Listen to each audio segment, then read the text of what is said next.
Every culture has a noodle dish.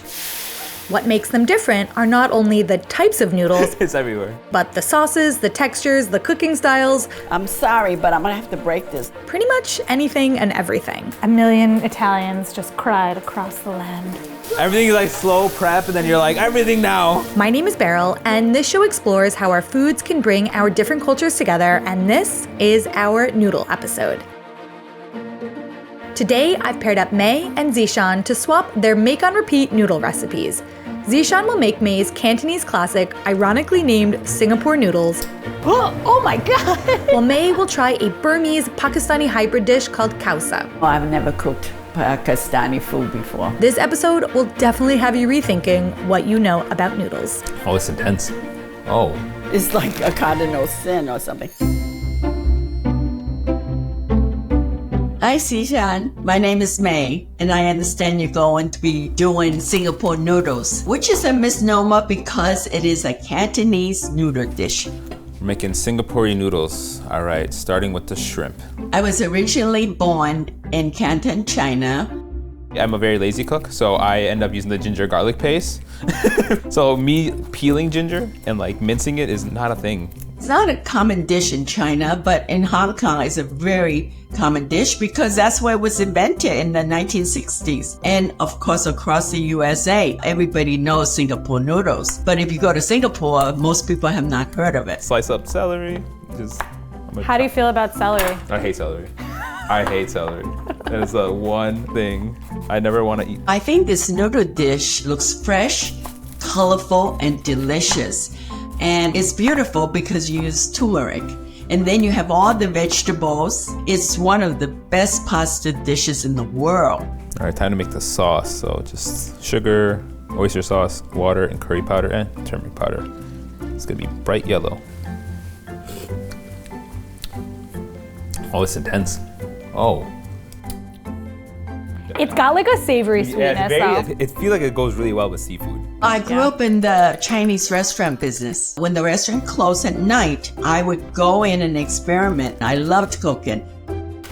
It's also one of those. My tip is not to soak the rice sticks too long in the hot water. It cannot be too soft. Everywhere. It's everywhere. What did May say to you about the noodles? You said you don't want it to be overcooked. Check it at 3 Yeah. and then see Set a what's up. timer. You have to test it by tasting it. It has to be soft but chewy. Done.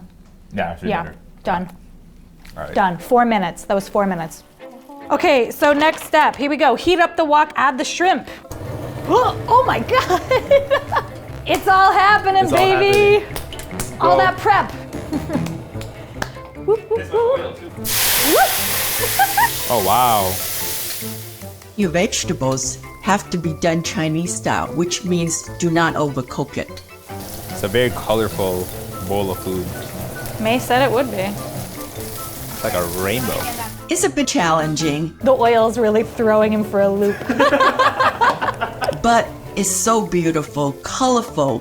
It is so colorful. Yeah, it's like a rainbow in here. Oh, the timer. Okay, go, go, go. Everything is like slow prep, and then you're like, everything now. I love making Singapore noodles for my hubby because he loves it, and we eat it once a week by candlelight. It's an arm workout. This looks really good. You need me to tap in?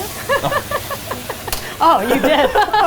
And I think that's why my marriage has lasted all these days. He can't cook for beans. I've always had so much fun making this dish, and I hope you love it just like I do. Love, May. Nice. Smells really good too. Gotta make the perfect bite. A little bit of vegetables, noodles. It's light. It's really refreshing. She's right about the crunchiness of the vegetables. If they were soft, it wouldn't work. But once you mix everything together, like the mixture of the curry paste, the noodles, and all the peppers, it's like you get a different texture in every bite, which is like very exciting. So I wasn't really sure like what it's gonna taste like, but eating it, like it makes sense why it's so special of a dish. The most surprising thing was the noodles and the eggs. It looks cool.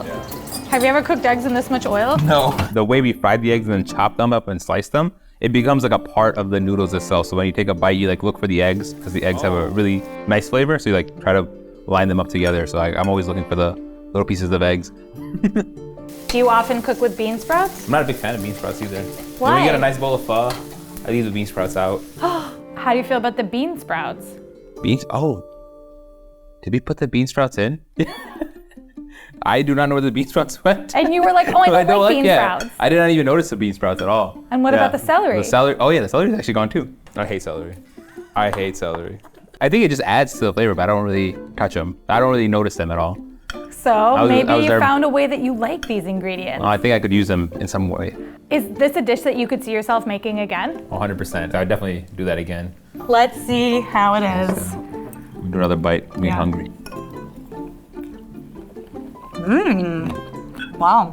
Every time I take a bite, I taste something different. Good job. Thank you. Thanks for help. This is delicious. So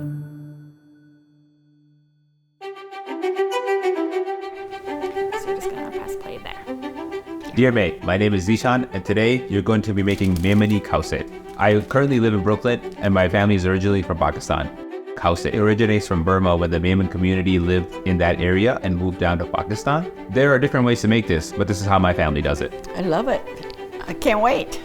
I always wear aprons when I cook, otherwise I feel naked. I love that. I feel the same way. Khausa is a noodle dish made with a yogurt-based broth and a spicy tomato soup. I think this dish really shows how food moves around the world and around communities. Have you ever cooked Pakistani food before? No, I've never cooked Pakistani food before. To me, it's authentically inauthentic. I got it. No, I got it. Okay, but I'm gonna use my measure. Okay, wait, I just need a spoon. There. Oh my God, that's something I'm learning. Where there's like a little space here. My God, Pearl, that's fantastic. I like this dish because it's such a comforting meal. It's spicy, tomatoey, savory. It just holistically works together really well. It has a variety of textures that play together. You won't find this dish on a Pakistani restaurant menu. My mom learned it from her neighbor. All her sisters make it. My dad's sisters all make it. So it's a dish that really kind of lives within the community. This is the real hot chili. Oh my God, the color is gorgeous.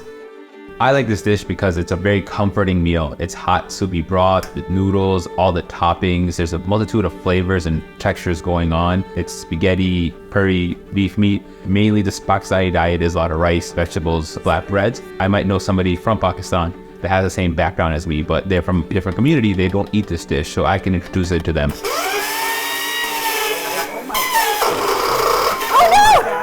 Sorry. Oh my This is God. not working.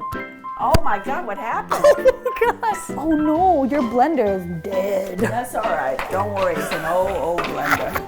Oh, I can't believe it. That's never done that. Well, hopefully it hasn't, because I think it's broken. It's all right. I never use this, so it's fine. Here are a couple of tips. For the yogurt, if it's not looking thick, it will get thicker once it cools because of the flour as it cools down. It's good. I would say throw rules out the window. For the spaghetti, you're gonna break it in half. Do you ever break it? Not since I read that you're not supposed to. It's like a cardinal sin or something. You don't want too long of a noodle, and you wanna overcook it since you want it to be soft. A million Italians just cried across the land. I know. May, I think you'll love this dish because it's very easy to make. It's incredibly delicious, and you get to make it your own way. Instead of a build your own taco bar, it's build your own khausa bowl. For me, I need to have lime, cilantro, onions, chaat masala, and sour cream and onion potato chips. I hope this dish inspires you, and I hope you love it as much as I do. Love, Zishan. Oh my God. It does look very different from what I'm used to, but looks delicious.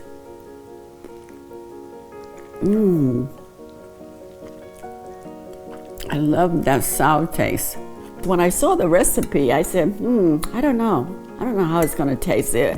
But when you put all the flavors together, all the spices, it just comes together so beautifully. And look at the color. This is the real hot chili. Oh my God, the color is gorgeous. It's not only the spice, but the appeal, the eye appeal is so important. And this dish has it all. In many ways, it's almost like a French sauce, you know, because it's so rich, much more rich than I ever imagined. and I would never think in a million years I'd be using potato chips, okay, in food. But this is so different and tasty that I'm looking at food in sort of a different way, you know? I love it. Zishan, we just want to say thank you. Thank you, Dijon. We had so much fun. We did, and you opened my eyes to different flavors, and I am going to continue making this dish. Yes. Thank you.